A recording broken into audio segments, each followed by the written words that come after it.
بسم اللہ الرحمن الرحیم۔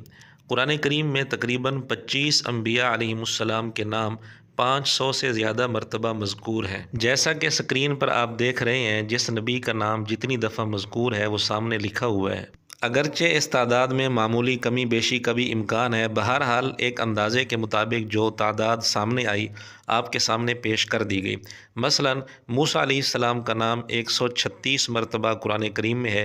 اسی طرح دیگر انبیاء علیہ السلام کے نام جتنی تعداد میں قرآن کریم میں ہیں وہ آپ کے سامنے پیش کر دیے گئے ہیں۔ تو تمام انبیاء علیہ السلام کے نام 500 سے زیادہ مرتبہ قرآن کریم میں موجود ہیں، اور 400 سے زیادہ آیات ہیں جن میں ان انبیاء علیہ السلام کے نام مذکور ہیں۔ لیکن اس کے برخلاف مرزا کیا کہتے ہیں وہ اس کی زبان سے سن لیں۔ قرآن میں اللہ کے بعد سب سے زیادہ نام جس کا ہے وہ شیطان ہے، کسی پیغمبر کا بھی نام نہیں دفعہ آیا۔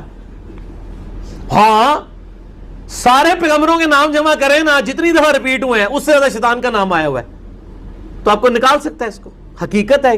لا حول ولا قوت الا باللہ۔ کتنے اعتماد سے سینکڑوں آیات کی مخالفت کرتے ہوئے مرزا یہ بیان دے رہا ہے کہ جی تمام انبیاء علیہ السلام کے ناموں کو اگر جمع کیا جائے جو قرآن کریم میں آتے ہیں تو بھی شیطان کا نام زیادہ مرتبہ آیا ہے، نعوذ باللہ نعوذ باللہ۔